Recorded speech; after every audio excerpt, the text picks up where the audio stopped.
एक बार फिर से आप सभी का स्वागत है मेरे प्यारे दोस्तों आपके अपने यूट्यूब चैनल पर। मेरे प्यारे दोस्त, अगर आप एमए कर रहे हैं, एमएससी कर रहे हैं, एमकॉम कर रहे हैं, ठीक है? या आप बीए, बीएससी, बीकॉम भी कर रहे हैं तो कोई फ़र्क नहीं पड़ता है, क्योंकि प्रश्न पत्र जो है आपको सॉल्व करना पड़ता है। अगर आप कोई भी कोर्स कर रहे हैं तो आपको पेपर जो है देना पड़ता है। अगर आपको पेपर देना पड़ता है तो वहाँ पे कई सारी समस्याएँ आपके सामने आती हैं, जैसे कि कॉपी कैसे लिखें, ठीक है? कॉपी में क्या-क्या चीज़ें इम्पोर्टेंट होती हैं जिनसे हमारा नंबर जो होता है गेन होता है। और होता ये है कि हम लोग लिख के अच्छे से आ जाते हैं, फिर भी पता चलता है सर 55% ही, 50% ही या 60% ही नंबर मिल पाए हैं, पूरे नंबर अच्छे से नहीं मिल पाए जिस तरीके से हमने कॉपी को लिखा था, ठीक है? तो वो हमारी ही गलती होती है, क्योंकि उसमें हम छोटी-छोटी चीज़ों को ध्यान में नहीं रखते हैं। हमें उनको किन प्रकार से सॉल्व करना रहता है, एग्ज़ामिनर के ऊपर हमें प्रभाव डालना रहता है, क्योंकि जो कॉपी चेक करने आता है, जब तक उसको उसमें कोई प्रभाव नहीं दिखाई पड़ेगा, तब तक वो नंबर क्या करेगा, आराम से आपको 55-60% दे देगा और वो अपना काम वहाँ से ख़त्म कर देगा, ठीक है? तो वो अपने ऊपर ज़िम्मेदारी नहीं लेना चाहता। अगर आपको पूरा नंबर दे भी दे, बाद में कोई मतलब मामला फँसता है, तो वो अपने ऊपर ज़िम्मेदारी थोड़ी ना लेगा, तो उसी हिसाब से वो आपको नंबर दे देता है। लेकिन अगर आपने कॉपी को अच्छे से लिख रखा है, ठीक है?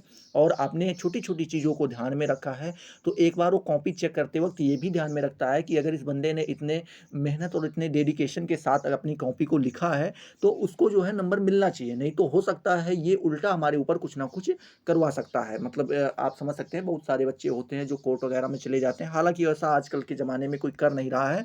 कॉम्पिटिशन वाले में ज़्यादातर होता है। अगर कॉम्पिटिटिव एग्ज़ाम की अगर आप तैयारी करते होंगे तो आपको पता होगा कि ऐसा हो जाता है, ठीक है?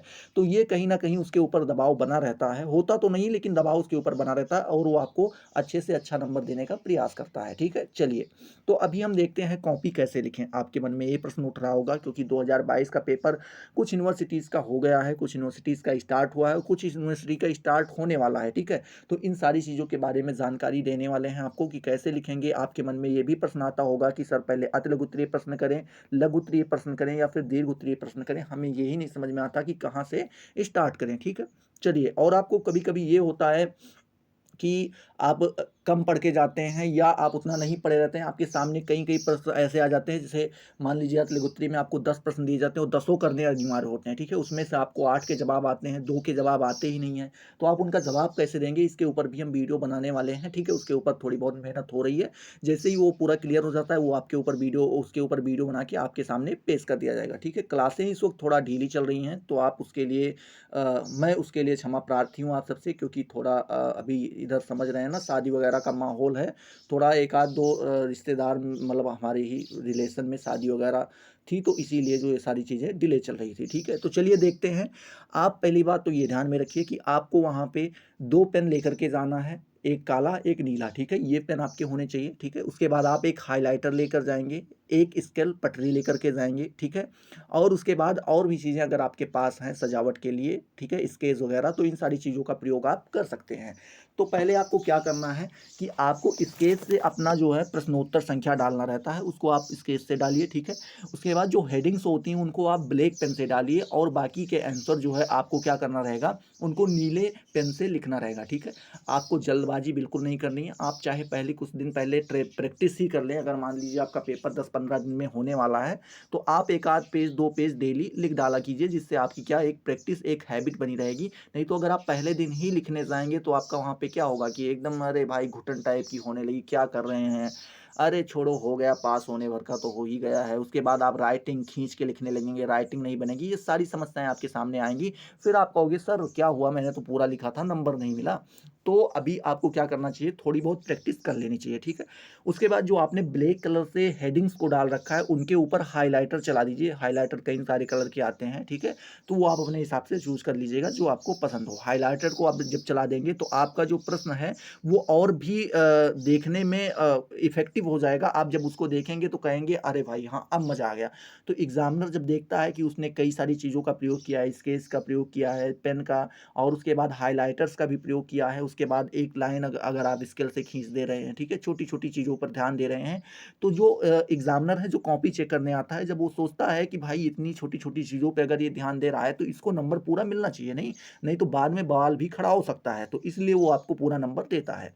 अब रही बात आपके दूसरे प्रश्न की कि आपको प्रश्न में पहले कौन-सा करना होता है, अति लघु उत्तरीय करें सर कि लघु उत्तरीय करें कि दीर्घ उत्तरीय करें? ये प्रश्न काफ़ी करके आपके लोगों से आता रहता है।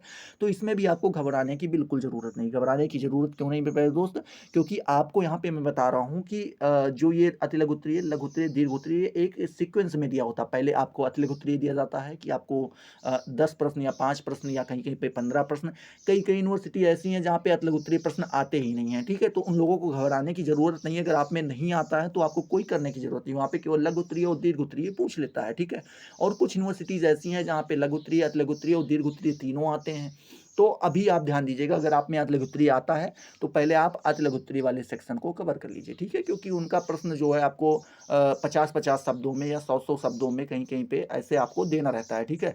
तो ये छोटे-छोटे प्रश्न होते हैं, पहले आप वो प्रश्न संख्या लिखिए, उसके बाद एक हेडिंग लगी एक हेडिंग डालिए और 5 से 6 लाइन में उनका जवाब आप दे के हट जाइए, ठीक है? तो ये आपके छोटे-छोटे जो 10 प्रश्न होते हैं, इनको क्या कर लीजिए, जल्दी से कंप्लीट कर लीजिए, ठीक है? एक मूड रहेगा, क्वेश्चन लगातार चेंज होते रहेंगे, तो आपका जो है एक फ्लो बना रहेगा, ठीक है? अगर मान लीजिए आपने पहले ही दीर्घ उत्तरीय प्रश्न स्टार्ट कर दिया, सर आप मान लीजिए आप जानना चाहते हो कि सर आप दीर्घ उत्तरीय को क्यों नहीं प्रेफ़रेंस दे रहे हैं, तो समझिए, अगर आपने पहले ही स्टार्ट कर दिया दीर्घ उत्तरीय और पता चला कि भाई एक प्रश्न का जवाब हमें 1000 शब्दों में देना या 500 शब्दों में देना है, 2 ऑप्शन में होते हैं, कहीं-कहीं पे 1000 करवाता है, कहीं-कहीं पे 500 करवाता है, तो भाई अगर एक ही चीज़ के ऊपर अगर तुमको 1000 शब्द लिखना पड़ा, वो भी 2-2 प्रश्न पे लिखना पड़ा, तो बताओ कैसे होगा आपको? आपको एकदम ऊबन भाई घुटन सी होने लगेगी, अरे क्या लिखते जा रहे हैं, कितना लिखें, अभी कम हो, अभी हुआ कि नहीं हुआ, ये सारे प्रश्न आपके दिमाग में उठने लगते हैं, फिर आपके आगे के सारे क्वेश्चन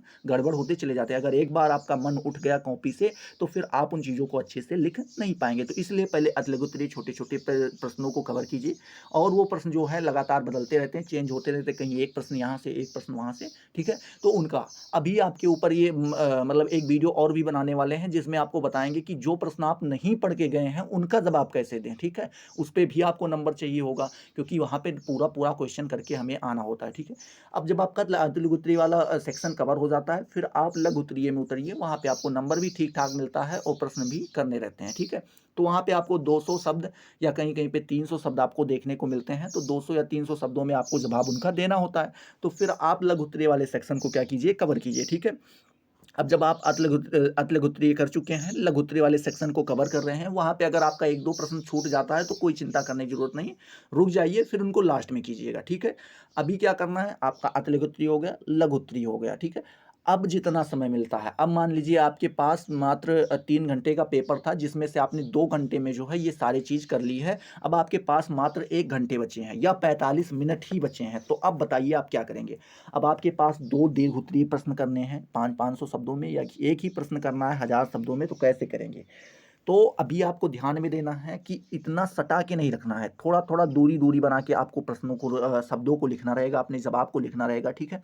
उसमें हेडिंग्स का प्रयोग करना रहेगा क्योंकि एक पेज में जो है एक तरफ का पेज होता है, उसमें आपको क्या करना रहेगा, कम से कम 2 हेडिंग, मिनिमम 2 हेडिंग और ज़्यादा से ज़्यादा 3 हेडिंग यूज़ कीजिए एक पेज में, ठीक है? अब वहाँ पे जब आप उन चीज़ों को एक खंड-खंड में बाँटते जा रहे हैं, हेडिंग वगैरह में बाँटते जा रहे हैं, अब हेडिंग्स कैसे जनरेट करें? ये भी आपके मन में प्रश्न उठ रहा होगा कि सर हेडिंग्स कैसे जनरेट करें? हमें नहीं पता होता कि सर कैसे कोई भी प्रश्न आ गया तो हम कहाँ से लाएँ हेडिंग्स?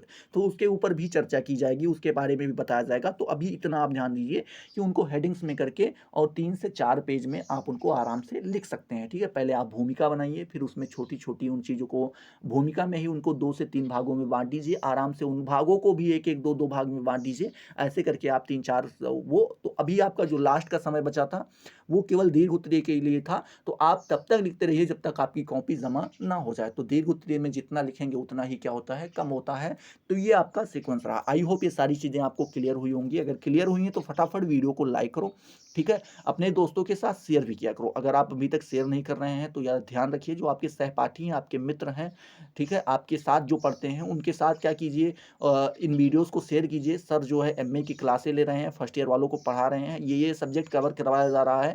आप भी यहाँ से पढ़ के तैयारी कर सकते हैं। इन सारी चीज़ों के बारे में जानकारी उनको प्राप्त करवाइए, जिससे आप भी लाभान्वित होंगे और वो भी लाभान्वित होंगे और हम भी क्या होंगे, हमें भी एक खुशी मिलेगी कि चलिए हमसे क्या बच्चे लगातार जुड़ रहे हैं, ठीक है? तो चलिए अगले वीडियो में मिलते हैं नए जोश, नए टॉपिक के साथ। तब तक के लिए जय हिंद, जय भारत।